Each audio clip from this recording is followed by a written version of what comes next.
Meus irmãos, a paz do Senhor, evangelista Tiago Góes, canal Bíblia Dentro.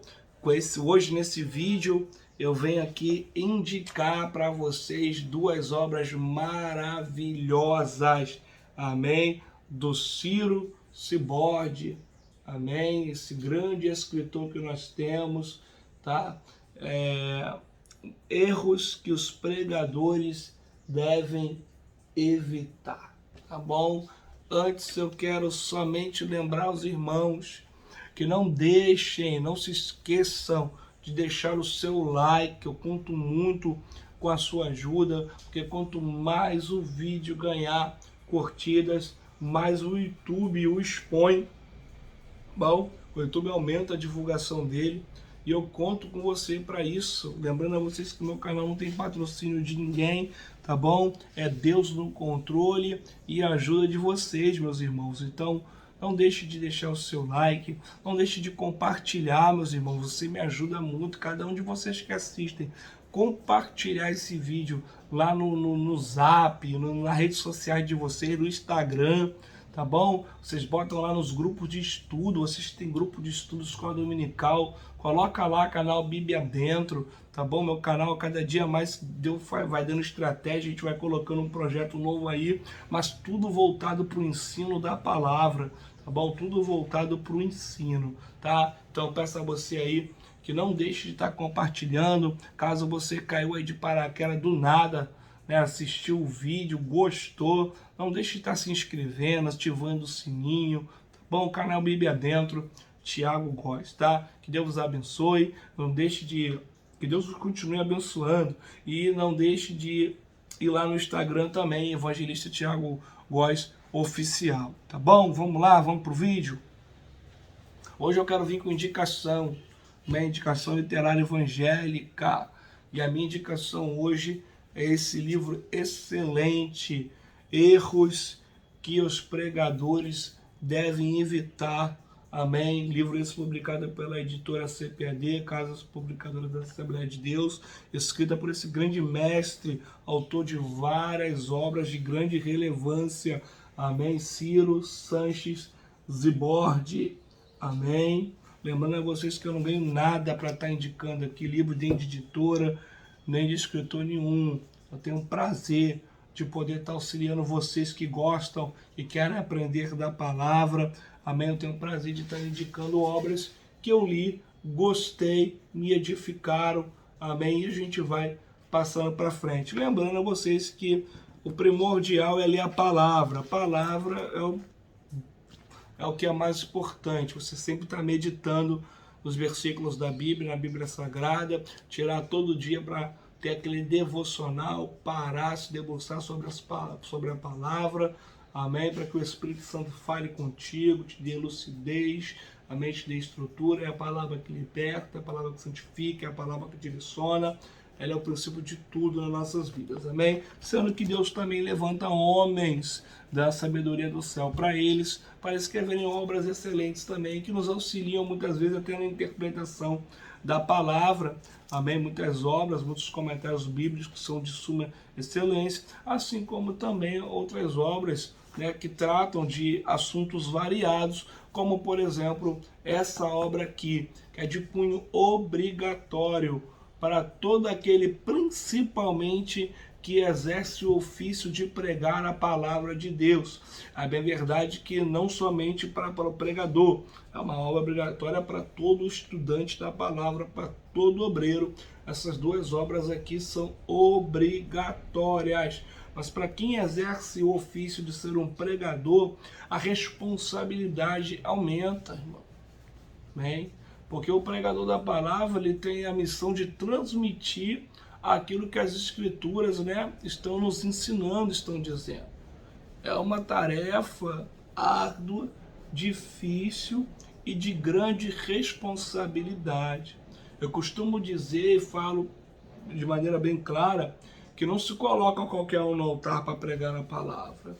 Tem que haver uma capacitação, uma preparação, um direcionamento. Amém? Isso é claro, a pessoa que está em cima do altar está instruindo. E como você vai instruir alguém sem você ser instruído? Como você vai direcionar alguém ou orientar alguém, segundo a palavra, se você nunca for orientado? Eu costumo dizer que o maior exemplo está no ministério de Jesus, porque nós vemos Jesus já ali jovem, por volta dos 12 a 13 anos, quando ele vai e sobe a Jerusalém com a sua família, né? Lucas registra isso no capítulo 2 do Evangelho de Jesus segundo a sua visão. Quando a família de Jesus volta, Jesus fica, né?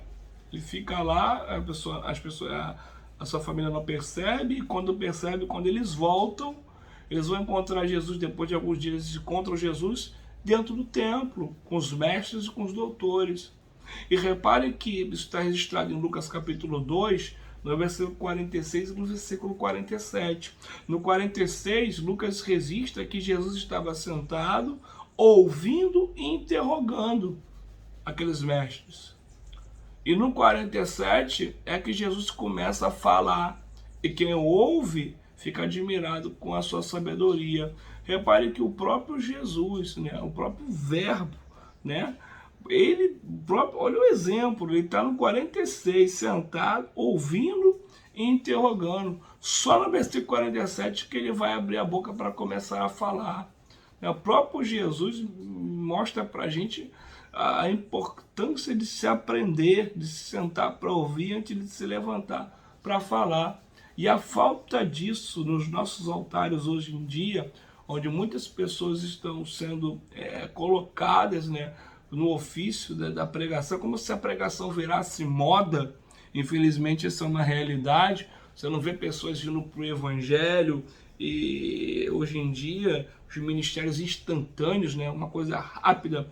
As pessoas não querem mais passar pelas etapas que são necessárias para você aprender a ser um bom obreiro. Já querem vir, se converteu ontem, se batizou ontem e já querem ser pregador, já querem pregar. O camarada não sabe nem direito o que é uma escola dominical, o que é um culto de doutrina, né? O camarada não sabe nem o que é uma portaria, não sabe nem o que é uma limpeza da igreja, o que é fazer parte de um departamento. Isso quando tem igreja, né? Isso é muito sério, né? Eu gosto que o pastor Ciro, ele cita aqui o saudoso pastor Antônio Gilberto, e no livro Mensageiro da Paz, ele diz até quando essas coisas vão continuar acontecendo nos nossos altares. Pessoas despreparadas, irmãos. Amém? No tempo da preparação, irmão. Alguém vem, não, mas Deus tem pressa com o teu ministério. Deus tem pressa contigo. Não, Deus não quer que a obra seja feita de maneira relaxada, irmão. Isso não existe. E por falta desse cuidado, muitas coisas que são relatadas nesse livro são fáceis de ser observadas. A gente vê isso constantemente. E é disso que esse livro vai tratar. É disso que esse livro vai... É isso que o livro vai abordar. Amém? Os chavões, os jargões, e aquilo, como ele diz aqui, as famosas, ele coloca aqui de uma forma muito interessante, né, para a gente, a famosa síndrome do papagaio. A famosa síndrome do papagaio. E o que é isso? Vou dar um exemplo para vocês aqui. Primeiramente, deixa eu só abordar aqui para vocês o sumário que o pastor Ciro, as coisas que ele aborda aqui nesse livro. Nós estamos aqui no capítulo 1, cuidado com os chavões. Nós temos no capítulo 2, a síndrome do papagaio. Nós estamos aqui, hinos e corinhos estranhos. Capítulo 4, não errais, não conhecendo as escrituras. Errais, não conhecendo as escrituras. Capítulo 5, como ser um animador de auditório. O 6, hermeneu, o quê? Capítulo 7, a Bíblia está acima da teologia. Capítulo 8, não confunda. Capítulo 1, aparece, mas não é. Capítulo 10, mais versículos novos. E capítulo 11, como ser um pregador do Evangelho. Amém? É interessante que o pastor ele faz uma pequena sátira aqui no começo aqui. E ele apresenta para a gente aqui o último amém. Né? Ele traz aqui a ilustração de um culto fictício que está acontecendo, né? Aí onde um irmãozinho que vai ter uma oportunidade aqui, o José dos Clichês, o nome desse irmãozinho, ele vai fazer o que é mais comum em nosso meio. O camarada ganhou uma oportunidade para dar uma saudação. Nós aprendemos que saudação ela é de 3 a 5 minutos no máximo. E o camarada nessa saudação ele vai cantar um corinho, orar, contar um testemunho e para finalizar aquele tradicional, e para não ficar nas minhas palavras, ele vai lá e lê um versículo, e quando ele não fala uma coisa sem pé sem cabeça em cima do versículo que ele leu, quando vê na oportunidade dele já levou meia hora. Eu já vi gente, acredite se quiser, meus irmãos, eu já vi camarada na oportunidade ficar mais de uma hora. Irmão, não se escandalizem, eu vi. Irmão, mais de uma hora. Mais de uma hora o camarada ficou na oportunidade dele. Mais de uma hora. Eu lembro que nesse dia eu mandei até uma mensagem para minha esposa. Falei, você te contar o que está acontecendo, tu não acredita. E ninguém fez nada. E para melhorar, depois da oportunidade dele, o camarada foi embora dizendo que tinha um compromisso. Irmãos, foi oportunidade, mano, uma saudação, né? Pregação não, irmão. O camarada fez de tudo, irmão. Só Jesus. Isso é a falta de instrução, meus irmãos. Isso é a falta de orientação. A pessoa acaba ficando sem noção para as coisas, irmãos. O culto tem que ter organização. A pessoa diz, mas liturgia engessa o culto. Não, irmão, onde tem presença do Espírito Santo, não tem culto engessado. Amém? Mas também não tem desorganização, tem organização. Deus trabalha com isso. Amém? Então a gente vê aqui o exemplo desses Zé dos clichês. E o pregador que seria nessa noite, amém, é o Antônio das Revelações. Né? Então... o camarada ele vem com um monte de coisa, né, que Deus revelou para ele. Não está na Bíblia não, mas Deus me revelou. Amém? Lê um versículo bíblico lá só para dizer que leu e fica o tempo todo só com as revelações. É o Antônio da Revelação, irmão. Isso é perigoso, irmão. A maior revelação é a palavra do Senhor. Amém? Sem palavra o crente não tem estrutura. Amém? Sem palavra o crente não tem direção. Amém? A Bíblia diz o que? Lâmpada para os meus pés é a tua palavra, né? E luz para o meu caminho. Não é isso? Se não fala a memória, é Salmo 119, versículo 105. A gente precisa ficar atento. O inimigo ele vem com sutilezas e vãs filosofias. Paulo já dizia isso já lá em Colossenses capítulo 2. Se não me falha a memória, é o versículo 16, irmão. A gente precisa ficar atento. A gente precisa ficar atento. Aí o pastor Ciro ele continua aqui. Aí no capítulo 1, vou dar um exemplo aqui, só para dar um gostinho para você comprar o livro. Cuidado com os chavões, né? Aí ele fala aqui, vamos ver um tradicional que ele fala aqui dos chavões. Anjos, arcanjos, querubins e serafins. Aí diz assim, pregadores especialistas em animais auditórios gostam muito dessa expressão. O curioso é que às vezes ela provoca maior entusiasmo do que a afirmação Jesus está nesse lugar. Nem parece que a pessoa principal do culto é o Senhor Jesus. Segundo as Escrituras, há abundância de alegria e delícias perpetuamente na presença de Deus, e não na dos anjos. Sabendo disso, o apóstolo Paulo alertou acerca do perigo de cultuarmos os anjos, Colossenses 2:18. O chavão menciona arcanjos presentes no culto, como se eles fossem uma classe angelical à nossa disposição. Quem costuma ler a Bíblia sabe que Miguel é o único anjo chamado textualmente de arcanjo. Daniel 10:21, Epístola de Judas, versículo 9, né? Capítulo 1, versículo 9. Não há outro com este título nas Sagradas Escrituras. Daí a expressão bíblica, a voz do arcanjo, 1 Tessalonicenses 4:16. Em tempo, o prefixo arc aplica-se em geral a quem comanda, arcebispo, o prefixo, me perdoe, arce, né? Aplica-se em geral a quem comanda, arcebispo, arcipreste, arcanjo. Assim, conclui-se que Miguel seja um comandante dos anjos. Amém? Aí ele fala dos chavões aqui: determine agora a sua vitória, olhe para o seu irmão e diga, né? Diabo, eu exijo. Para não ficarem minhas palavras, essa é tradicional, né? Eu te abençoo, entre outros aqui. Amém? Nós temos aqui no capítulo 2 a síndrome do papagaio, né? Onde tem aqui as referências: somos deuses, pela fé os mundos foram criados, eu venci o mundo e vós vencereis. Essa é tradicional, né? As pessoas que acrescentam e você também vencerá, lá em João 16:33, né? Coisa que não tem tradução nenhuma. A gente vê: Deus cegou o entendimento dos incrédulos. Você vê muitas coisas. O amor encobre a multidão de pecados, né? São chavões, né? São acima do papagaio, em que coisas que são ditas que não estão verdadeiramente na Bíblia.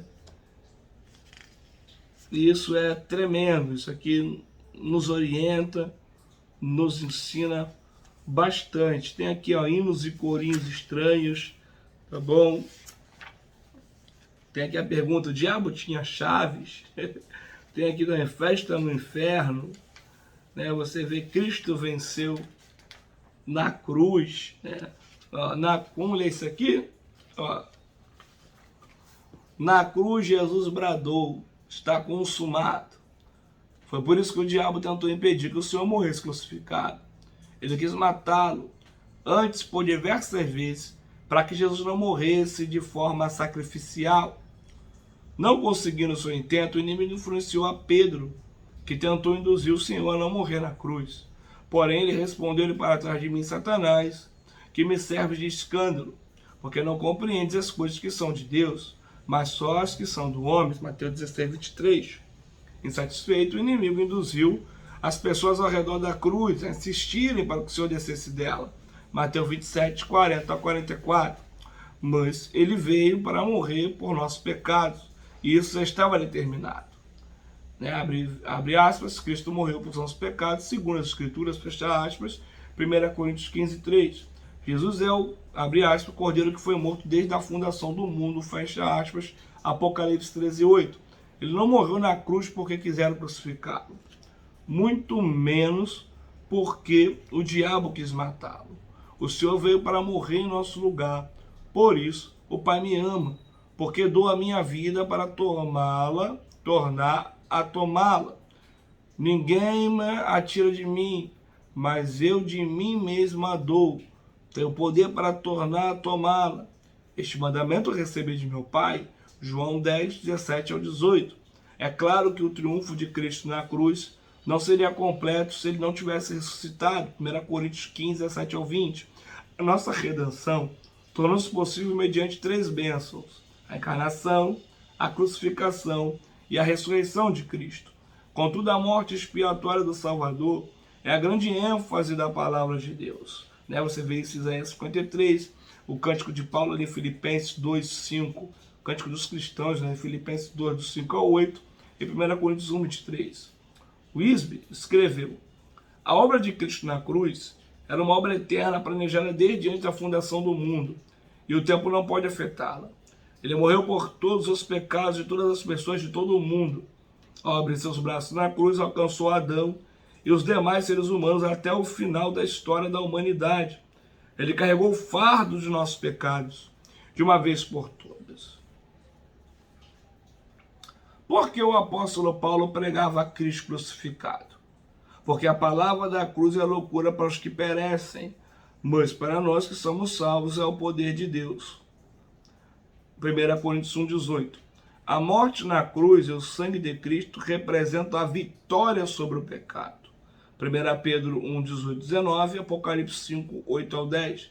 E foi pelo seu sacrifício que triunfou sobre o diabo.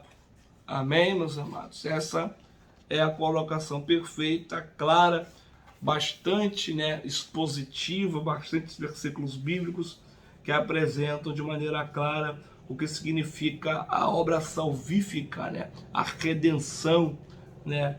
Realizada por Cristo. Entre outras coisas, o vídeo já está bastante já extenso, eu não quero me alongar muito. O livro é gostoso, mais do que indicado. Você vai ver aqui também, aqui outra parte interessante aqui. Por que Jesus foi ao inferno? Isso aqui já é uma pergunta, amém?